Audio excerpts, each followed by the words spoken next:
Hello, नमस्कार, good evening, Radhe Radhe. सभी का स्वागत, अभिनंदन लक्ष्य क्लासेस के ऑनलाइन डिजिटल मंच पर। और हम बात कर रहे हैं 15 मिनट शो की। आज हमारा टॉपिक रहने वाला है आरपीएससी, राजस्थान लोक सेवा आयोग के बारे में। जो महत्वपूर्ण तथ्य हैं उनके बारे में आज हम चर्चा करने वाले हैं। तो कुछ बेसिक चीजें हैं, पहले थोड़ा सा उसके बारे में समझ लेते हैं और फिर हम आगे चलते हैं। देखिए, सबसे पहले मैं यहाँ चर्चा करूंगा किसके बारे में। यहाँ आपको ध्यान रखना है कि हम आज जिस टॉपिक के ऊपर चर्चा करने वाले हैं वो हमारा टॉपिक रहने वाला है आरपीएससी, राजस्थान लोक सेवा आयोग। सबसे पहली बात जो आपको ध्यान रखनी है आरपीएससी के बारे में कि आरपीएससी की स्थापना जो है वो आरपीएससी की स्थापना ली कमीशन की सिफारिश पर की गई। किसकी सिफारिश पर?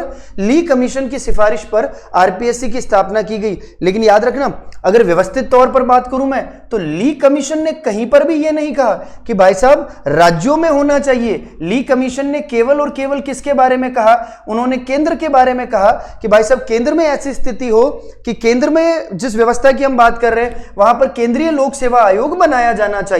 अब इसके बाद धीरे धीरे चीजें बदलती रही और धीरे धीरे चीजों को हमने जो है वो लागू किया। अगर मैं बात करता हूं राजस्थान के बारे में, मैं किसके बारे में बात करता हूं? राजस्थान के बारे में। तो राजस्थान में राज प्रमुख हुआ करते थे जिनका नाम क्या है? राजस्थान में राज प्रमुख हुआ करते थे मान सिंह द्वितीय। बोलो, क्या हुआ करते थे?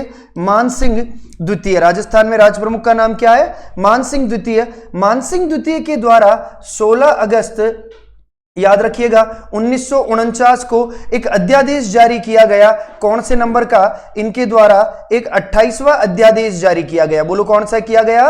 28वें नंबर का अध्यादेश जारी किया गया। इस अध्यादेश का प्रकाशन याद रखिएगा, इस अध्यादेश का प्रकाशन कब किया गया? तो इस अध्यादेश का प्रकाशन किया गया 20 अगस्त 1949। और कहते हैं इसी अध्यादेश के प्रकाशन के साथ ही राजस्थान में आरपीएससी की जो स्थापना है वो राजस्थान में आरपीएससी की स्थापना कब की गई? राजस्थान में आरपीएससी की स्थापना की गई 22 दिसंबर वर्ष 1949 को। जब इसकी स्थापना की गई तब इसकी संरचना कितनी हुआ करती थी? तो उसकी संरचना हुआ करती थी 1+2। और अगर मैं बात करूं भाई साहब कि भाई वर्तमान में कितनी है तो आप क्या याद रखेंगे? 1+10। ये जो 10 है ये 10 कब हुई? 2025 में हुई। बोलो, क्लियर है क्या? एक एक फैक्ट हमारे लिए काम का है, बढ़िया तरीके से आपको ध्यान रखना है। समझिए, इधर वापस बात करते हैं। क्या लिखा है? 1923 में ली कमीशन ने भारत में एक संघ लोक सेवा आयोग की स्थापना की सिफारिश की, किंतु इस कमीशन ने प्रांतों में लोक सेवा आयोग की स्थापना के बारे में कोई विचार नहीं किया। याद रखना, प्रांतों में लोक सेवा के बारे में कोई विचार इन्होंने नहीं दिया। इन्होंने केवल और केवल क्या कहा कि राज्यों में एक लोक सेवा केंद्र में एक लोक सेवा आयोग होना चाहिए, उसके बारे में। राजस्थान के गठन के समय कुल 22 प्रांत हुआ करते थे। उसमें से 3 ऐसे प्रांत थे जहां पर लोक सेवा आयोग काम कर रहा था और उनका नाम याद रख लेना, जेजीबी। क्या याद रखेंगे? जेजीबी। जयपुर, जोधपुर और बीकानेर। याद रह जाएगा क्या? तो जेजीबी में क्या था? अपनी लोक सेवा आयोग था आजादी से, मतलब ये कह दीजिए अब एकीकरण के दौरान 22 प्रांतों में से 3 में। अध्यादेश कब जारी किया गया? 16 अगस्त को अध्यादेश जारी किया। किसके द्वारा? मान सिंह द्वितीय के द्वारा यह अध्यादेश जारी किया गया। 28वें नंबर का अध्यादेश था जिसका प्रकाशन 20 अगस्त 1949 को किया गया। कहते हैं कि इस अध्यादेश के प्रकाशन के साथ ही 22 दिसंबर 1949 को राजपत्र में लोक सेवा आयोग की अध्यादेश की धारा 1(3) की पालन करते हुए नोटिफिकेशन का प्रकाशन किया और राजस्थान में हमने आरपीएससी की स्थापना कर ली 22 दिसंबर 1949 को। तो 16 अगस्त 1949, 20 अगस्त 1949, 22 दिसंबर 1949। एक अध्यक्ष और 2 सदस्य थे। अध्यक्ष में आपको याद रखना है कि कौन थे? एस.के. घोष। और याद रखिएगा सदस्य में देवी शंकर तिवारी और एन.आर. चंदोरकर। यानी पहली अगर मैं बात करूं संरचना की तो 1+2 इसकी क्या हुआ करती थी? संरचना हुआ करती थी। अब देखिए, जब हमने आरपीएससी का गठन कर लिया, बहुत इंपॉर्टेंट है याद रखिएगा, जब हमने आरपीएससी का गठन कर लिया वर्ष 1949 में, इसके कुछ समय बाद क्या हुआ? राज प्रमुख के द्वारा, याद रखना, राज प्रमुख के द्वारा कुछ नियम बनाए गए। और वो कौन से नियम थे? तो आरपीएससी की सेवा की शर्तों का नियम 1951। याद रखना, आरपीएससी सेवा शर्तें नियम 1951 और कार्यों की सीमा नियम 1951। मतलब 2 बातें, कार्यों की सीमा का नियम 1951 और सेवा की शर्तें 1951। ये राज प्रमुख के द्वारा बनाए गए। कालांतर में क्या हुआ?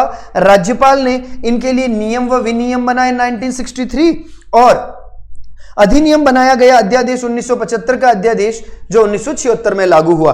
मोटे तौर पर बात करें तो आयोग के कार्यों के संबंध में दो चीजें 1951 की है, सेवा की शर्तें और कार्यों की सीमा। याद रह जाएगी क्या? सेवा की शर्तें और कार्यों की सीमा। जबकि अगर मैं बात करूं नियम व विनियम कब के हैं, तो 1963 के हैं। और अगर कभी पूछ ले कि साहब प्रक्रिया का सत्यापन का अध्यादेश कब का है, 1975 का, और अधिनियम कौन सा है, तो 1976 का। एक बात तो ये हो गई।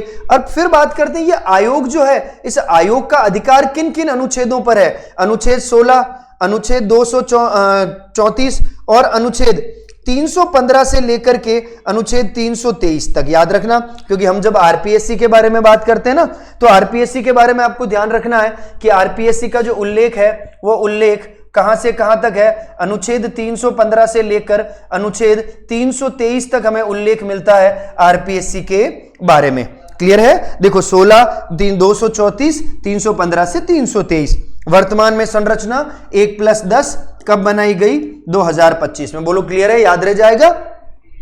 एक एक फैक्ट हमारे लिए बहुत बढ़िया है जो आपको ध्यान रखना है। फिर आगे चलो, फिर देखते हैं ये आयोग क्या काम करता है, इस आयोग के अनुच्छेद जो है वो कैसे हैं, किस तरह से काम करते हैं। तो देखो अनुच्छेद 315 क्या कहता है? ये कहता है यूपीएससी, एसपीएससी, जेपीएससी का गठन। सही मायने में बात करें आरपीएससी के बारे में बात करता है 315, है ना। 316 किसके बारे में बात करेगा? तो इनकी नियुक्ति कैसे होती है सदस्यों की, वह कार्यकाल के बारे में। तो यहां पर याद रखना 316 में अपन बात करेंगे इनकी नियुक्ति और बात करेंगे इनके कार्यकाल के बारे में। अब आपको क्या ध्यान रखना है, इनकी नियुक्ति किसके द्वारा की जाती है? तो याद रखना इनकी नियुक्ति राज्यपाल के द्वारा की जाती है। और जबकि इनका कार्यकाल कितना होता है, तो याद रखना 6 वर्ष या 62 वर्ष की आयु, दोनों में से जो भी क्या हो, याद रखना दोनों में से जो भी पहले हो। बोलो क्लियर है? 6 या 62 वर्ष की आयु, दोनों में से जो भी पहले हो। अनुच्छेद 317 कहता है लोक सेवा आयोग के अध्यक्ष व सदस्यों को बर्खास्त करना व निलंबन करना। याद रखना जब भी बात बर्खास्तगी की आती है तो याद रखना बर्खास्त करने का काम किसका है? राष्ट्रपति का है। और राष्ट्रपति सुप्रीम कोर्ट की जांच के बाद करता है। बोलो किसके बाद? सुप्रीम कोर्ट की जांच के बाद जो है वो क्या करेगा? जांच के बाद इन्हें बर्खास्त करेगा। और निलंबन का काम किसका है? तो याद रखिएगा निलंबन का काम करेगा कौन? राज्यपाल। बर्खास्त राष्ट्रपति, निलंबन राज्यपाल। अनुच्छेद 318 यह कहता है भाई साहब इनकी सेवा व शर्तों में कौन परिवर्तन करेगा? तो नियमों के बारे में याद रखना, ये जो शक्ति है ना आरपीएससी के सेवा शर्तों में परिवर्तन करने की, ये किसके पास है? तो आपको याद रखना है ये किसके पास है बेटा? ये राज्यपाल के पास है ना। किसके पास है? राज्यपाल के पास है। तो आरपीएससी की सेवा शर्तों में परिवर्तन करने का अधिकार राज्यपाल के पास है। 319 में है भाई साहब इनके ऊपर प्रतिबंध। प्रतिबंध का मतलब क्या है? अगर कोई भी व्यक्ति आरपीएससी का क्या बन गया? अध्यक्ष बन गया या फिर कोई भी व्यक्ति आरपीएससी का क्या बन गया? सदस्य बन गया, तो आरपीएससी का अध्यक्ष और सदस्य जो है वो भारत सरकार व राज्य सरकार के अधीन कोई लाभ का पद नहीं ले सकता, है ना। याद रखना एक तो भारत सरकार की बात कर लीजिए, एक फिर राज्य सरकार की बात कर लीजिए, उसके अधीन किसी भी प्रकार का क्या नहीं लेगा? तो याद रखना उसके अधीन किसी भी प्रकार का लाभ का पद जो है वो नहीं लेगा। अनुच्छेद 320 कहता है आयोग के कार्य या आयोग के कर्तव्य, ठीक है ना। 321 में बताया गया है कि इनके कार्यों में इनके जो कर्तव्य हैं उनमें वृद्धि जो है वो कैसे की जाएगी? तो याद रखना कानून बना करके इनके शक्ति में क्या की जा सकती है? वृद्धि। अनुच्छेद 322 कहता है कि भाई साहब इनके वेतन व भत्तों के बारे में किस तरह से ये लोग काम करेंगे। और अनुच्छेद 323 में आरपीएससी की रिपोर्ट, आरपीएससी का जो प्रतिवेदन है ये अपना प्रतिवेदन राज्यपाल को सौंपती है और राज्यपाल उसे किसके सामने रखता है? विधानमंडल के सामने रखता है। राज्यपाल किसके सामने रखेगा? विधानमंडल के सामने। तो हमने क्या क्या बातें करी है व्यवस्थित तौर पर एक बार समझो। 315 में है गठन, 316 में नियुक्ति, 317 में है हटाया जाना, 318 में सेवा शर्तें, 319 में प्रतिबंध, 320 में अगर अपन बात करेंगे तो इनके कार्य, 321 में उनका विस्तार, 322 में वेतन भत्ते और 323 में इनका प्रतिवेदन। आ जाओ कार्यकाल। पद ग्रहण से 6 वर्ष की अवधि या फिर 62 वर्ष की अवधि, दोनों में से जो भी पहले हो। याद रखिएगा पहले इनकी उम्र कितनी हुआ करती थी? 60 वर्ष, जिसे हमने बढ़ाया है 41वें संविधान संशोधन 1976 के द्वारा। क्लियर है? फिर देखो नोट कोई भी व्यक्ति अपने पद पर पुनः नियुक्त नहीं हो सकता है, लेकिन हां सदस्य को अध्यक्ष बनाया जा सकता है और ऐसी स्थिति में उन्हें 6 वर्ष का कार्यकाल प्राप्त होता है। सदस्य अध्यक्ष बन सकता है, लेकिन इसके अलावा और कोई काम किसी प्रकार का नहीं करेगा। फिर देखिए आगे, हटाया जाना। देखो मैं बता चुका हूं आपको, लोक सेवा आयोग के अध्यक्ष या फिर किसी सदस्य को केवल कदाचार के आधार पर ही राष्ट्रपति के आदेश द्वारा अनुच्छेद 145 में विहित प्रक्रिया के तहत उच्चतम न्यायालय के द्वारा जांच का दोष सिद्ध करने पर या जांच की रिपोर्ट देने पर ही हटाया जाएगा। मैंने कितनी बढ़िया तरीके से आपको समझाया। राष्ट्रपति हटाता है सुप्रीम कोर्ट की जांच के बाद। फिर देखो, यदि जांच के दौरान राज्यपाल उसे निलंबित करना चाहे तो कर सकता है। मैंने बताया है आपको, निलंबित करने का अधिकार किसके पास है? राज्यपाल के पास है।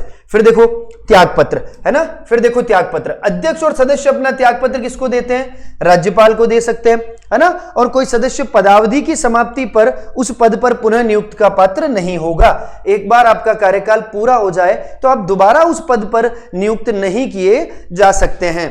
नियुक्ति के बारे में, अध्यक्ष और वह सदस्यों की नियुक्ति मुख्यमंत्री की सलाह पर किसके द्वारा की जाती है बेटा? तो राज्यपाल करेगा। कौन करेगा? राज्यपाल करेगा। ये जितनी भी महत्वपूर्ण चीजें थी जिनके ऊपर हमने चर्चा की, अध्यक्ष व उपाध्यक्ष के बारे में बात करें, हालांकि यहां उपाध्यक्ष नहीं, अध्यक्ष व सदस्य होना चाहिए, है ना, याद रखना। अध्यक्ष व सदस्य के बारे में बात करें तो वेतन भत्तों का निर्धारण राज्य सरकार करती है और इन भत्तों के अलावा सदस्यों को चिकित्सा, आवासीय सुविधाएं भी दी जाती है तथा सेवानिवृत्ति के बाद भी उनको आवश्यक पेंशन भी प्राप्त होती है। बेसिक चीजें हैं, ये हम सबको पता होना चाहिए। अब आजकल जो परीक्षा में प्रश्न पूछे जा रहे हैं, देखो कितने बढ़िया तरीके से बताया गया है कि अनुच्छेद 320 में जो कार्य व कर्तव्य है ना, कि आरपीएससी क्या काम करती है, आरपीएससी के क्या क्या कर्तव्य हैं, तो उसके बारे में समझो। राज्य लोक सेवा आयोग की भर्ती प्रक्रियाओं को संपादित करती है। अरे भाई साहब, आपकी परीक्षाएं लेती है वो राज्य मामलों में, वो क्या करती है? राज्य सरकार जो है सलाह देती है जो राज्यपाल द्वारा इस आयोग को सौंपा जाए। प्रशासनिक, सहकारिता, पुलिस, लेखा आदि सभी पदों के रिक्त होने पर नवीन पदों पर भर्ती भी करवाती है, सब लोग जानते हैं।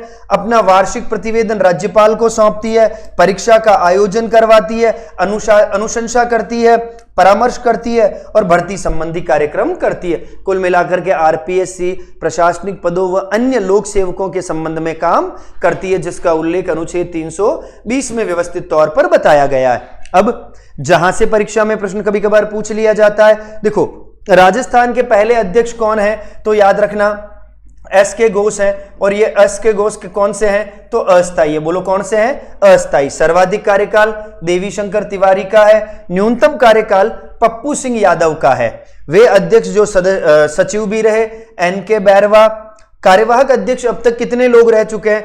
8 लोग रह चुके हैं। आपको ये वाली बात व्यवस्थित तौर पर याद रखनी है। L Joshi, SC Singaria, SS टाक, HN मीना, RD सैनी, शिव सिंह राठौड़, जसवंत सिंह राठी, कैलाश चंद्र मीणा। और अगर मैं वर्तमान की बात करूं तो अध्यक्ष कौन है? UR राठौड़, यानी उत्कल रंजन राठौड़ वर्तमान में आरपीएससी के अध्यक्ष हैं। क्लियर है ये वाली बात? तो आरपीएससी के संबंध में जितनी भी बेहतरीन चीजें थी, जितनी भी बेहतरीन जो बातें थी, उनके बारे में हमने चर्चा करी है। उम्मीद करता हूं ये टॉपिक आपको अच्छे से समझ आया होगा। जुड़े रहिए, लक्ष्य क्लासेस के साथ मिलेंगे फिर किसी सेशन में। Thank you very much. जय हिंद, जय भारत।